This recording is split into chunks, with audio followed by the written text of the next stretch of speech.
This is Stu Grimson, the Grim Reaper. You're watching the Power Play Break, the place to talk about pucks.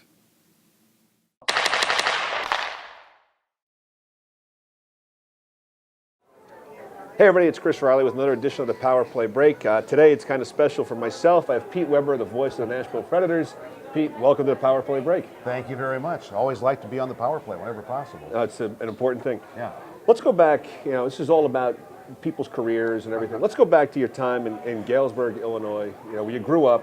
What kind of a town, what kind of a place? Well, number one, I always said I didn't grow up. I got larger. But I'm in sports, right? So this is the way I'm playing right now. But Galesburg was a town at that point in time of about 37,000 people, primarily a railroad town. Both the Burlington Northern and the Santa Fe railroads crossed there. A lot of my relatives worked on those railroads.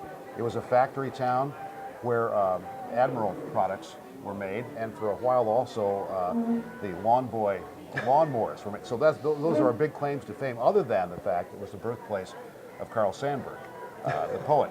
And also another bird, Jimmy Sundberg, longtime catcher in the major leagues. It was my age growing up playing baseball there. But it was something. I think it was a great place to grow up. We all knew everybody else.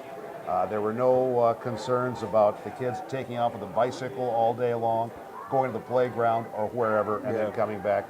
But what a place to be for someone who, having no idea what my life's work would be, but to go across the radio dial at night and pull in all the other broadcasts from St. Louis, Chicago, Detroit, Minnesota, even minor league baseball at that time from Dallas-Fort Worth and WBAP, from what ultimately became the Texas Rangers' first home when they moved there in 1972. Now, what sports did you play growing up? Baseball, football, traditional American All the type? traditional sports, absolutely. Now, baseball was where I'd have to say my first love was, and where I even actually went to a Pittsburgh Pirates tryout camp at one point when I was 18 years of age. Had to get the signatures from my Connie Mack League coach to grant permission for that. But Galesburg is a basketball hotbed.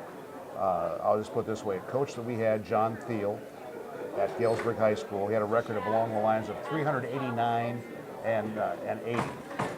My junior year of high school, and I went to the Catholic high school, not the public, but my junior high school, the team was 28-4, and when he came home from the state tournament after having lost the opening round game, he was hung in effigy. So expectations were very, very high. And later on, his son went to Southern Methodist and was a starting point guard there, along with our center, Reuben Triplett, who was the first black basketball player in the old Southwestern Conference. Oh my gosh. Now, did you ever say to yourself, I'm going to play these sports, but you ever think about maybe doing the play-by-play or covering it as a writer or something for the local paper in town or the school paper? Or? Always wanted to write. And really, my senior year of high school, I pinched a nerve in preseason football practice in my neck and wasn't able to play. So I got a job on the local paper, the Galesburg Register-Mail. I was fielding the calls from all the prep games, Thursday, Friday, Saturday nights. And ultimately, I got sent out to cover a game involving my high school, Costa High School. And during the course of that game, this is where fate somehow comes in. The guy doing the play-by-play, there are like 5 different play-by-play radios doing these two high schools. And he had an attack of having had too much pregame coffee and had to run down to the restroom and handed the microphone to me. Jim Swicker was his name. And so I found that I liked that. So when I went to college the next year, I really actively sought getting on the campus radio station at Notre Dame. And that's really where the broadcast career germinated from. As a kid, my brother is 10 years older than me. We would often sit back, and folks, these are the old days. The NBC Nightly News, the Huntley-Brinkley Report was 15 minutes in length. And my brother would do Chet Huntley, and I would do David Brinkley. And we would go back and forth like that. Good night, Chet, and good night, David. So I guess I had a little bit of an inkling right then. But on the radio dial at night, I could tell. I must have been, where the realization really hit me, 12 or 13 years of age, where I heard Harry Carey and Jack Buck doing the St. Louis Cardinals games. And I could tell this was not a job. This was a life and a lifestyle where they truly enjoyed what they were doing.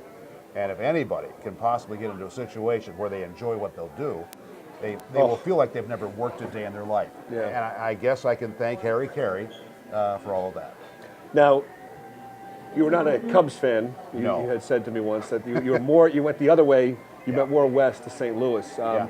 Who was your big idol? Who's your big hero you always looked up to on the? Stan the Man, without question. Whenever we would go, we'd take the drive to St. Louis, and there weren't interstates really then, taking the 2-lane highways down. One stop was always going to be Stan and Biggie's restaurant out by the St. Louis Arena, where in a few years the Blues would begin play. At that point, the minor league St. Louis Hockey Braves were playing there. But Stan Musial was always the guy, and 1963 was the year where we knew Stan was retiring. He announced it at a picnic at Grant's Farm, the Bush estate, that he was going to be retiring at the end of the year.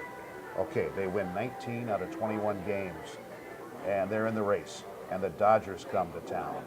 And one night, Stan hits a home run off Johnny Padres to give the Cardinals a lead, but the Dodgers swept those 3 games and knocked them out in all hopes of Stan going out with the World Series. So we played his last 17 years not going to a World Series at all. But that night, when he hit that home run off Padres, you probably heard young Pete Weber shouting down Academy Street for 4 or 5 blocks in each direction. I mean, that was just incredible theater. So the next year, it comes true.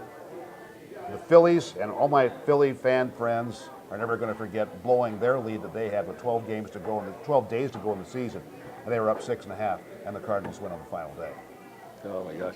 Now, since there was no hockey in St. Louis, but you're a big Cards fan, did you gravitate towards more of the Blackhawks in Absolutely. Chicago? And Lloyd Pettit. I mean, most of the announcers today always go, he shoots, he scores. But Lloyd was different. Lloyd was always, there's a shot at a goal! And that was pretty much the way he called the Blackhawk games. And I don't want to give you any bloopers here because this is going to be family entertainment, but I'll never forget the night that Bobby Hull poke-checked the puck away from Peter Stemkowski in the 71 playoffs. And he goes down the left wing, he shoots! And I'm going to paraphrase, he hit the post.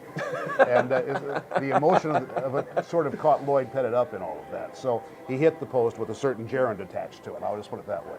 Now, did you ever play ice hockey when you were a kid? Just hacked around a little bit, really. Never got a chance to play. But I've always loved the game. And I guess that's what, I came up, when I got out of college in 73, with my first degree anyways, at that point, the WHA and the NHL were just getting started with what turned out to be a 7-year war.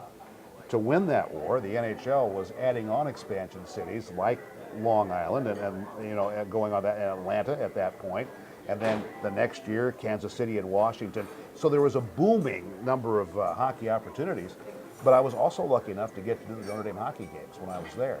And that will be a story for you, my first ever hockey broadcast. Notre Dame at Boston College. Where did they give me my broadcast position? Sitting right directly 1 row in front of the BC Pep Band. I think I just regained my hearing a couple of weeks ago from that particular night. But I knew right then and there that I loved it. When we get back in the power play break, we're going to talk a little bit more with Pete Weber from the Nashville Predators.